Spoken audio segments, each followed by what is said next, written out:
खाना खाते खाते कौन तो भी मसाला ज्यादा डाले रहता, न तेल ज्यादा पड़े रहता, हल्लो खाते खाते क्या तो भी ठसका लग को हिचकियां शुरू हुए। कौन की याद कर रही देख गे तुझे, हिचकियां शुरू हुए नहीं, याद कर रही देख कौन की याद कर रही। अब चुपके बिठाती नहीं उसे, अब क्या करे तो भी हिचकियां जा रही नहीं इसके। तुझे कौन याद कर रही, तू उसे याद कर, जब इस देख तेरी हिचकी बंद होने का कहती।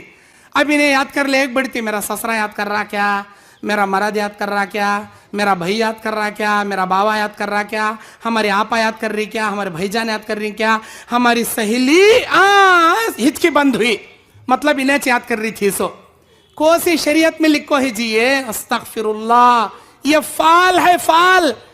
मसाले का ठसका तारक को चढ़ा तो हिचकी लगती, ना घट्ट दबा पकड़ को 2 घुट पानी पी ले तो हिचकी बंद होती। वो छोड़ को हिचकी लगे तो उन्हें याद कर रही, इन्हें याद कर रही, फाल।